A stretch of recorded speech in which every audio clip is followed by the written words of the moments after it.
Good morning बच्चों।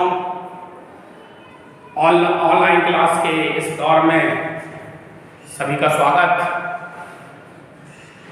आज मैं आपको इस वीडियो के ज़रिए से सदिश बीजगणित पढ़ाने जा रहा हूँ, जैसा कि आपको दिखाई दे रहा है। तो इसको बेटा पहले आप ध्यान से सुनेंगे, समझेंगे। ये टॉपिक फिजिक्स में भी दिया हुआ है, तो इसको आप कृपया करके ध्यान से सुने। जिस तरीके से आप देख रहे हैं यहाँ बोर्ड पर कि सदिश बीजगणित टॉपिक का नाम है, तो इसमें सदिशों के बारे में ही बताया जा रहा है। तो सबसे पहले परिभाषा अदिश राशियों की बताऊंगा, उसके बाद सदिश पर आऊंगा। तो अदिश राशियां कौन कौन सी होती हैं या अदिश राशियों को किससे प्रदर्शित करते हैं, ये ध्यान से सुन लें। ऐसी भौतिक राशियां जिनको व्यक्त करने के लिए परिमाण की आवश्यकता होती है, दिशा की नहीं। परिमाण का मतलब क्वांटिटी से है, उसका मैग्नीट्यूड से है।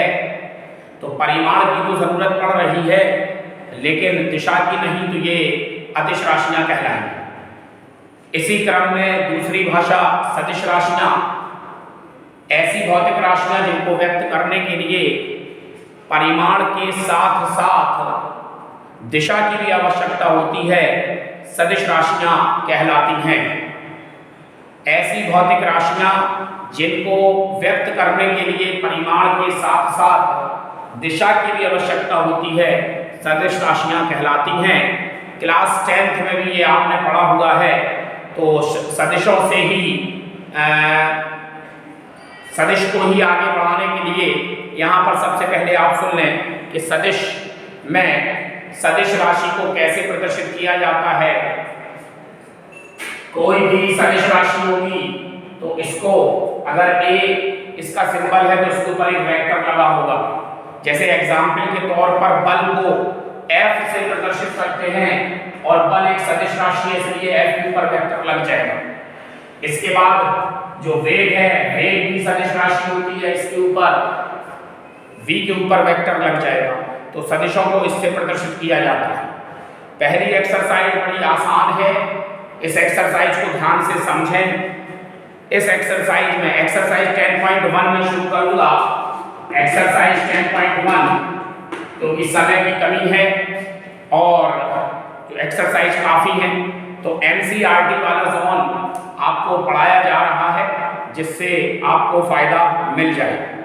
तो एक्सरसाइज NCERT जोन में पहला जो एक्सरसाइज है, एक्सरसाइज 10.1, उसका क्वेश्चन नंबर फर्स्ट ध्यान से आप सुनेंगे।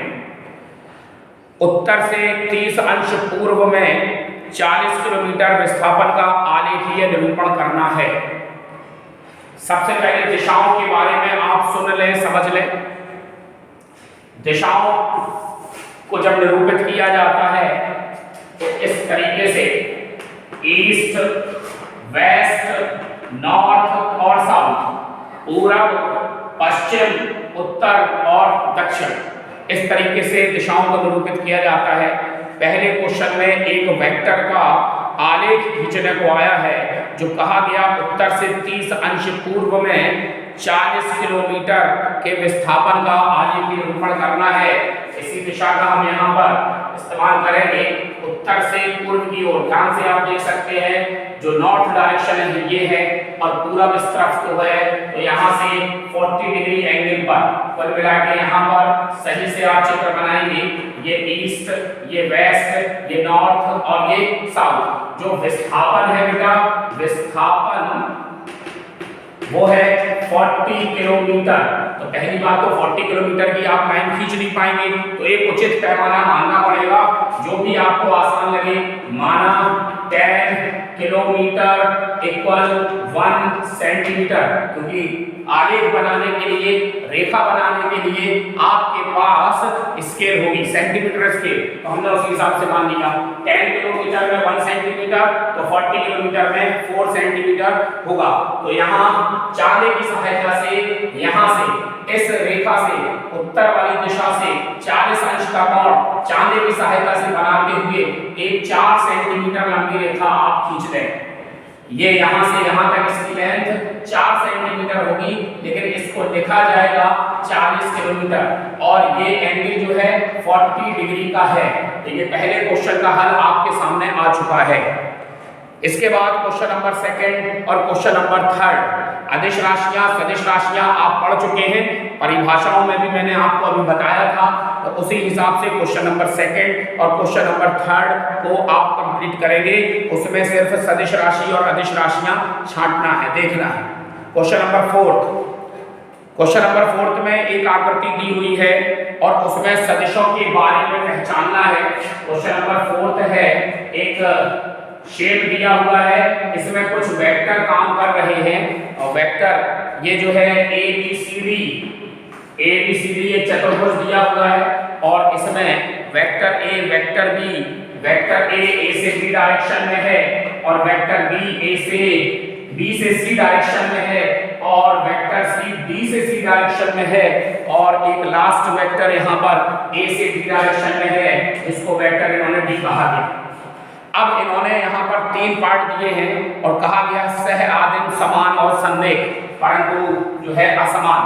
पहला पार्ट सह आदिम सदिश निकालना है, सह आदिम सदिश, इसके बारे में मैंने अभी आपको नहीं बताया, बताता हूं। इसके बाद सेकंड में कहा गया है कि सेकंड पार्ट में इसके कहा गया है समान सदिश और तीसरा कहा गया है संदेह परंतु असमान। संदेह मतलब एक ही रेखा में जो बन सके और असमान, संदेह परंतु असमान। ध्यान से सुने, सबसे पहले यहां सह आदिम सदिश, ऐसे सदिश जो एक ही बिंदु से शुरू होते हैं, ऐसे सदिश जो एक ही बिंदु से शुरू होते हैं अर्थात जिनका एक ही इनिशियल पॉइंट होता है वही सह आदिम कहलाएंगे।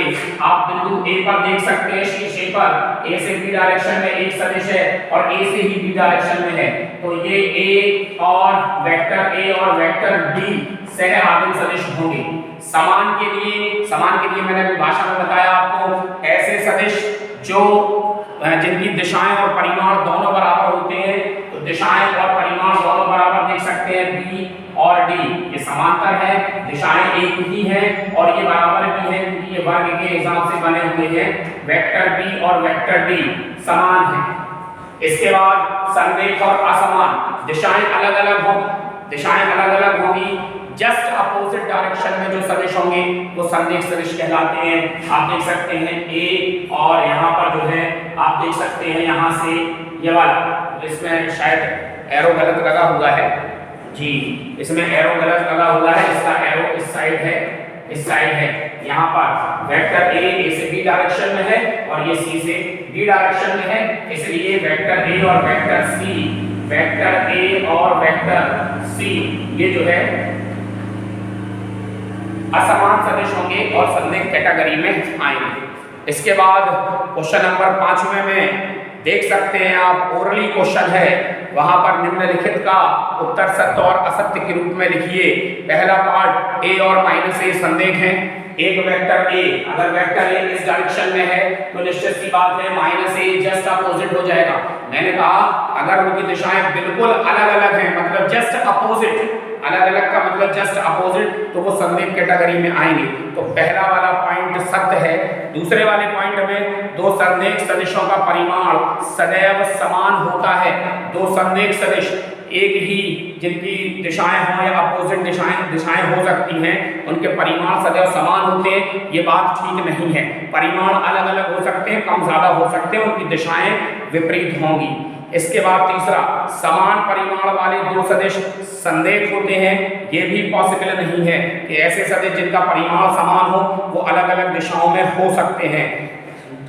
चौथा पार्ट, समान परिमाण वाले दो सदिश संदेह समान होते हैं, संदेश सदिश समान होते हैं, समान परिमाण वाले दो संदेश सदिश समान होते हैं। समान परिमाण है, संदेश है, समान है, ऐसा नहीं हो सकता क्योंकि उनकी दिशाएं अलग अलग होंगी। सदिशों को बराबर होने के लिए उनकी दिशाएं और उनके परिमाण बराबर होना चाहिए।